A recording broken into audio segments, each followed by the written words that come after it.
there's two ways you could apply for a student visa or student visa status.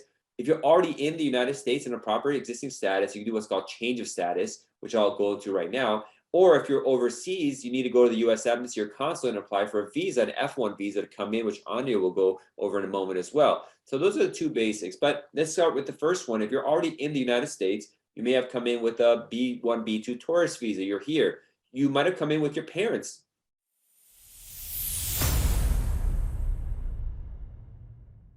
You have an F2 visa and your parents are going to school, but now you're like 18 and you want to go to college, you want to start to get your own independent student visa, you could potentially get your own F1. And what you require for this is Form I-539, change of status. So you're going from the status you had. We have cases sometimes when an H-1B visa holder, this is a person who's working in the United States, their spouse is an H-4, the spouse wants to go to school and just have their independent visa, they go from an H-4 to an F-1. It's change of status, Form I-539. It's both on paper and online. Most lawyers use the paper format, and children could come under that as F2s too. But you need to submit this application. The I-20 Anya spoke about is really key as part of that, as well as information about finances to show you could afford to go to school, and maybe some information that if you have it, you have a home back home outside the country to show no immigrant intent. But it's not mandatory per se. The key things in this are, the ability to fund the school, the I-20 being there, and timely filing this. So if you're on a tourist visa and it's only 6 months,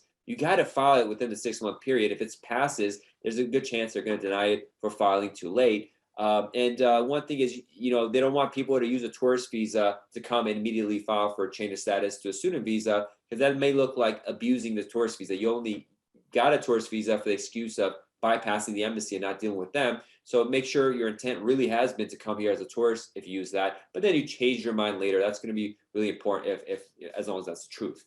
But that's if you're doing the United States. A big problem is these change of status cases are taking forever right now.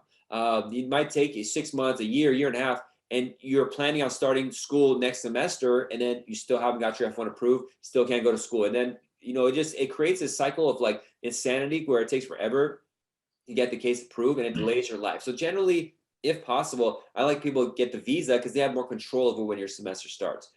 Excuse me. But that's doing change of status in the United States. There's a fingerprinting as part of that too. But Anya, could you go over consular processing for getting a student visa?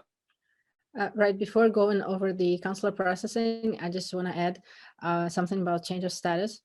I think when Trump became a president and USCIS policies changed significantly, right? And there was this one requirement that, for example, if you change your status from like tourist visa or like some other status that does not allow you to study, because for example, H4, like spouses of H-1B workers, they can study under H4.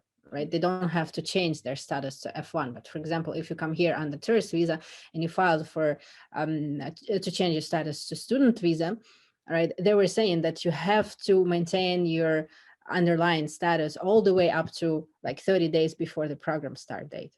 Yeah. Right, but this is no longer the rule. Now it's called bridge the gap. Yeah. They don't require F students to do that any longer. So as long as you file in lawful status, right? You'll be okay. How it was before was you had a tourist visa and then you filed change of status to a student visa, but you had to keep filing extensions of the tourist visa while the student visa was pending. And that means you keep having to pay filing fees over and over again, maybe 2 or 3 times, spending thousands of dollars eventually just on filing fees. And then if the tourist visa was not approved, extension was not approved in time, or the F1 is approved too soon, this timetable game would happen, which would create disasters and denials and lead to people having to leave the United States. Thankfully, they backed out of that and just said, listen, once you file change of status, you're okay until it's approved. Huge flexibility. It just came a couple months ago. Really big deal in the change of status process has been helpful. But the delays persist. Just getting a fingerprinting appointment takes forever. But if you're here and you got to do it that way, for example, you're in a country you can't go back to for visa processing, then you have no choice. Thank you for watching this educational program. To get the latest videos, click the subscribe button and the notification bell icon. Also, help us help the immigrant community by liking this video and sharing it with your family and friends. You can also find us on other social media sites like Instagram, Facebook, TikTok, LinkedIn, and Twitter, where you find the latest updates on immigration news, policy changes, and tips. Be safe and God bless. See you soon.